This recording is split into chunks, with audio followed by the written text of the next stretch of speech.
Assalamualaikum warahmatullahi wabarakatuh. Perkenalkan, nama saya Sinta Puspita Ayu Dunia dengan NIM L0212010119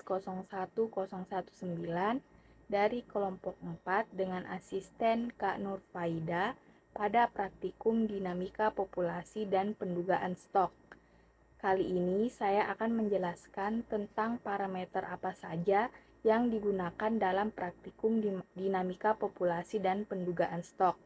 Yang pertama yaitu pengukuran panjang biota, yang kedua kelompok umur, yang ketiga pertumbuhan, yang keempat mortalitas, yang kelima yield per rekrutmen, yang keenam potensi lestari dan tingkat eksploitasi, dan yang ketujuh penggunaan aplikasi filsat.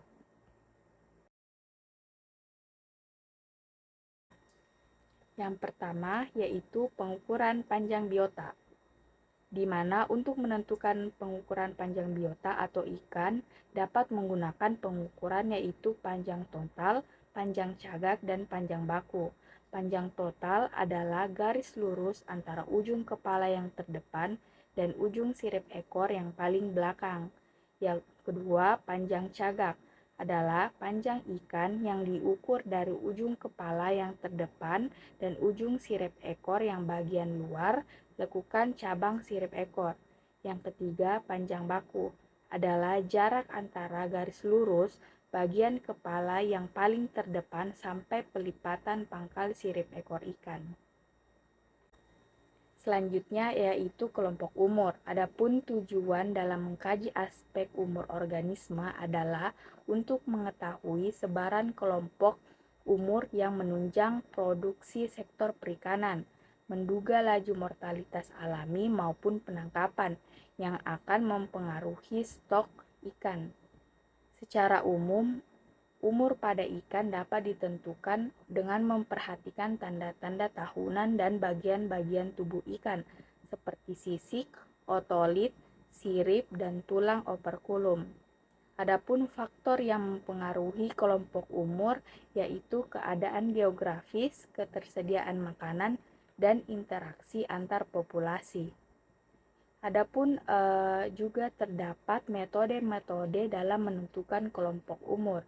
Yang pertama yaitu metode Harding, yang kedua metode Hasselblad, dan yang ketiga metode Tanaka. Yang ketiga yaitu pertumbuhan. Pertumbuhan pada ikan dapat didefinisikan sebagai perubahan berat atau panjang dalam waktu tertentu dan merupakan suatu proses biologis yang dipengaruhi oleh banyak faktor, yaitu faktor internal dan faktor eksternal. Faktor internal yaitu adalah faktor keturunan, jenis kelamin, dan usia, sedangkan faktor eksternal yaitu faktor yang dapat dikontrol yang terdiri dari kualitas air dan pakan. Selanjutnya yaitu mortalitas. Mortalitas dapat didefinisikan sebagai jumlah individu yang hilang dalam satu interval waktu tertentu. Mortalitas umumnya dibedakan atas dua kelompok, yaitu mortalitas alami dan mortalitas penangkapan.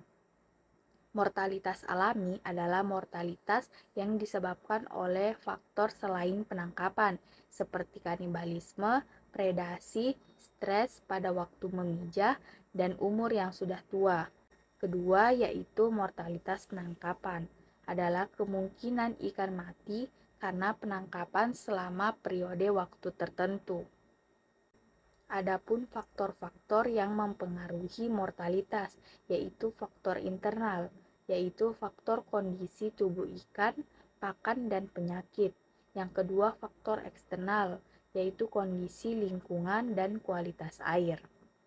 Adapun pentingnya mempelajari mortalitas dalam dinamika populasi yaitu untuk mengetahui seberapa besar atau seberapa banyak jumlah ikan dan jumlah spesies dalam suatu perairan agar dapat memprediksi berapa besaran penangkapan yang dapat atau memungkinkan untuk memperoleh hasil yang maksimal tanpa mengalami kelebihan tangkapan yang akan berakibat mengganggu kelestarian sumber daya hayati, dan juga memonitor perubahan kepadatan populasi dalam waktu tertentu sebagai dasar dinamika populasi.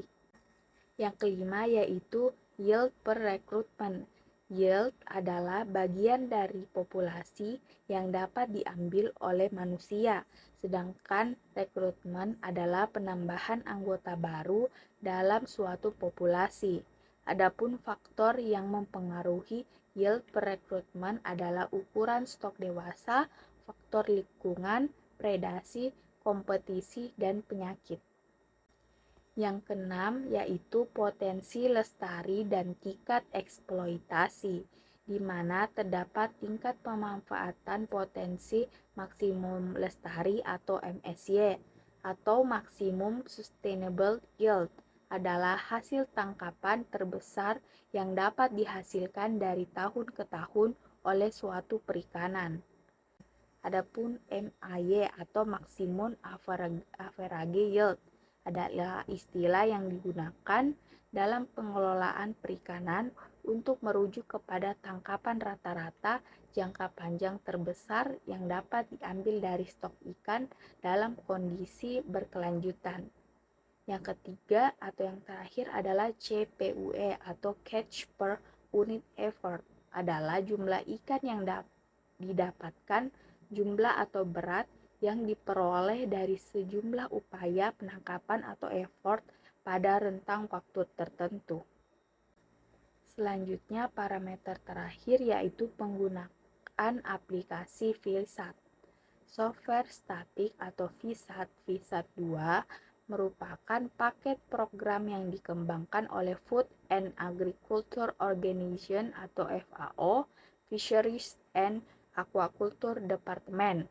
Arti dari VSAT itu sendiri adalah The FAO ICRAM, Stock Assessment Tool atau software statistik VSAT 2 memiliki fasilitas yang lengkap untuk penelitian perikanan seperti penampilan grafis yang interaktif, bisa mengklik mouse pada fungsi-fungsi terkait, memiliki panduan secara online dan bebas untuk didownload, dan fasilitas-fasilitas lainnya.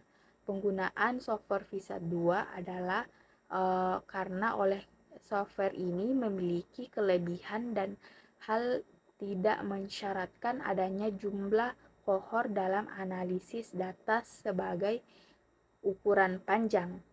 Itu tadi penjelasan tentang parameter dalam laboratorium dinamika populasi dan pendugaan stok. Lebih dan kurangnya mohon dimaafkan. Assalamualaikum warahmatullahi wabarakatuh.